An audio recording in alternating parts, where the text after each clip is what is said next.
할렐루야, 사랑하는 성도 여러분, 6월 29일 토요일 아까베 시간이 돌아왔습니다. 오늘 함께 나누실 말씀은 사도행전 28장 1절에서 15절까지의 말씀입니다.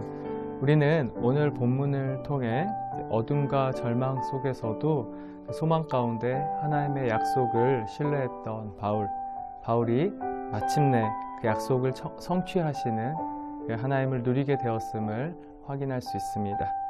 어제 본문이었던 사도행전 27장 24절에서 25절을 보시면 바울은 무엇을 선포했습니까?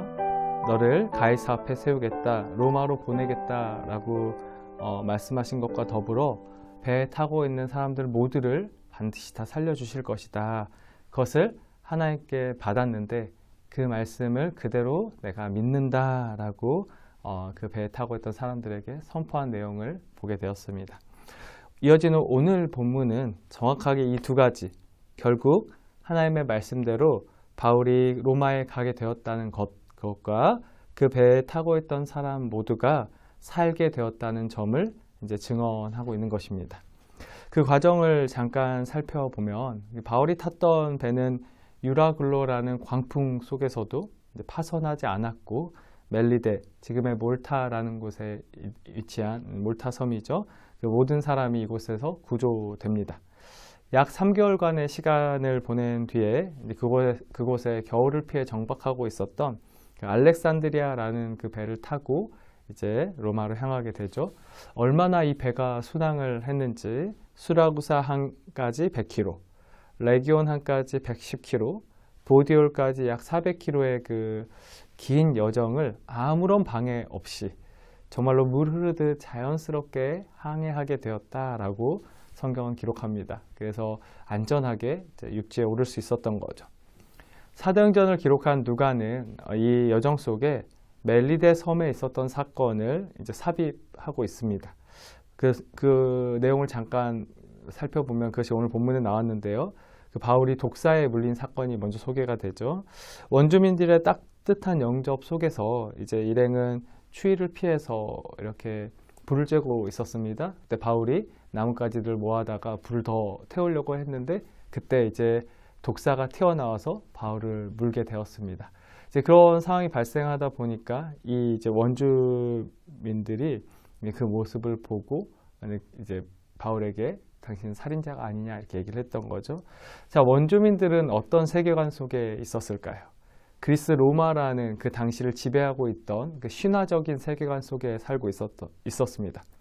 제우스와 데미스라는 사이에서 태어난 이제 디케라는 여신, 그 정의의 여신이 뱀을 통해 바울을 심판한 것이다. 바울이 이렇게 뱀에 물린 것을 보니까 저 사람은 살인과 같은 무거운 죄를 지은 사람이 틀림없다. 모든 사람 가운데 바울만 물렸으니까요. 네, 이제 그랬는데 어떻게 되었습니까?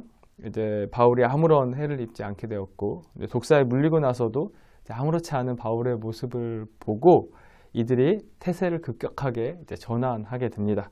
이제 바울이 아무렇지 않은 것을 보니 바울은 무엇과 같다고 합니까? 신이 틀림없다, 신과 같다 하면서 갑자기 추앙하기 시작하는 거죠. 이들을 통해서 우리는 세상의 모습을 보게 되는 것 같습니다. 얼마나 많은 사람들이 이러한 사고방식으로 살아가고 있습니까? 주어진 상황, 결과에 따라서 그 마음이 수시로 바뀌는 변심의 삶을 살아가고 있다는 것입니다. 하나님의 자녀인 우리도 마찬가지일 때가 많이 있습니다. 하나님의 약속, 하나님의 말씀을 신뢰하기보다 눈에 보여지는 현상, 신뢰할 때가 많이 있는 것 같습니다. 누가는 이어지는 사건 속에서 이 멜리데 섬에서의 사역을 소개하고 있는데 바로 섬의 추장 보블리오에게 환대를 받은 것, 그리고 열병에 걸린 추장에 붙인 그리고 그 섬에 있던 수많은 병자들을 바울이 고친 사건이 연이어 나오게 됩니다. 누가가 왜 이 두 가지 사건을 기록하고 있을까요? 하나님의 뜻이 여기에 있다라는 것을 누가는 알려주고 싶었습니다. 잘 보시기 바랍니다. 사람은 늘 목적 중심의 삶을 살아갑니다. 이 바울 일행에게는 로마라는 그 목적지가 있었습니다. 그래서 그 여정에서 로마에 도착하는 것이 참 중요했습니다. 그러나 그 목적을 이루지 못할 뻔했고 하염없는 정체와 기다림, 죽음의 위협을 그 과정 속에서 겪게 되었죠. 자, 하나님이 만약에 이 일행들을 보호해 주셨다면 유라굴로라는 광풍을 만나지도 않았을 수 있고요. 또 이렇게 멜리데 섬에서 3개월이나 지체할 이유도 없었을 것입니다. 그러나 하나님은 왜 이런 시간을 이들에게 허락해 주셨을까요? 자, 이런 시간을 통해서 이 함께 배에 타고 있던, 그리고 그 멜리데 섬에 있던 원주민들, 정말로 이런 광풍을 만나지 않았더라면, 이 멜리데 섬에 걸려서 정박하지 않았더라면 절대로 복음을 이해할 수도 없고 받아들일 수 없었던, 그 복음의 기회조차 없었던 이 사람들이 이 사건을 통해서 복음을 만날 수 있고 그 하나님의 영광을 볼 수 있도록 하기 위함이었다라는 것입니다.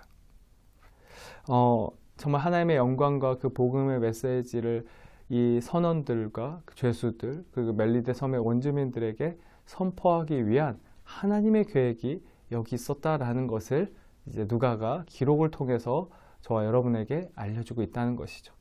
네, 오늘 말씀을 한번 정리해 보겠습니다. 때론 우리가 하나님의 자녀로 살아가면서도 유라굴로 광풍과 같은 절망과 어둠, 또 미래를 향한 소망이 없는 두려움의 시간을 마주할 때가 있습니다. 때론 멜리데 섬에서와 같이 지체되고 정체되며 돌아가는 듯한 시간 앞에 답답할 때도 참 많이 있습니다. 혹시 지금 우리 성도님들의 삶의 자리 가운데 유라굴로 광풍 속에 있다거나 멜리데 섬에서와 같이 목적지가 저기 있는데 거길 가지 못하고 너무나도 많이 정체되고 지체되고 삶이 왜 이렇게 돌아가는 것처럼 여겨지는가, 그런 상황들 속에 있으신 분들이 특히 위로를 많이 받으셨으면 좋겠습니다. 우린 그 과정 속에서 하나님이 광풍을 주셨으니, 지체하고 정체하는 삶의 자리를 주셨으니 복음을 위한 삶, 하나님의 자녀로서의 삶을 살아갈 수 없어. 이 문제가 해결돼야지 내가 다시 주님을 위해, 하나님의 영광을 위해, 복음을 위해 살아갈 수 있어 라고 우리가 삶을 해석할 때가 많이 있다는 거죠. 그러나 그렇지 않다라는 것을 오늘 성경이 얘기해 주는 것입니다. 우리가 유라굴로 광풍 속에 있어도 너희들은 죽지 않을 것이다 라고 바울이 선포한 것처럼 그런 믿음의 선포를 할 수 있는 거고요. 멜리데 섬에 정체되어 있지만 그렇게 하염없이 시간을 그냥 낭비하는 것이 아니라 병을 고치고 사람들을 돌보고 교제하면서 하나님의 영광을 드러낼 수 있다라는 것입니다. 지금 우리 성도님들은 어떤 삶의 자리에서 어떤 삶을 살아가고 있습니까? 그곳에서 어떻게 하나님 나라를 이루어가고 계신가요? 만약 이 바울의 이 믿음의 여정 가운데 광풍과 그 멜리데 섬의 지체함 속에 있는 것처럼 너무나 두렵고 절망이고 답답함 속에 살아가고 계시는 성도님들 계신다면 그곳에서도 마주하는 많은 사람들에게 하나님의 영광의 복음을 선포하기 위해서 하나님이 우리에게 그런 시간들을 허락해 주셨다는 것을 신뢰하며 그 삶의 자리에 감사와 기쁨이 회복되고 그런 성도님들의 삶의 모습을 통해서 하나님의 영광이 세상으로 흘러갈 수 있기를 축복합니다. 네, 함께 기도하도록 하겠습니다. 하나님, 주신 말씀을 통해서 절망, 지체, 낭비와 허비의 자리에서도 많은 이들이 주님의 영광을 보게 하시고 많이 돌아가는 것 같았지만 반드시 약속을 성취하시는 주님을 확인하게 하시니 감사합니다. 우리의 삶의 자리가 어떠하든지 언제나 주님의 약속의 말씀을 신뢰하여 우리의 삶을 통해 주님의 영광이 선포되고 우리의 삶을 통해 주님의 약속을 성취하여 주옵소서. 주님께 사랑받고 주님께 쓰임받는 인생이 되기를 간절히 소망하오며 예수 그리스도의 이름으로 기도합니다. 아멘. 네, 오늘 하루도 주님 안에서 주님과의 동행함의 축복을 누리시고 월요일 아까베 시간에 뵙도록 하겠습니다.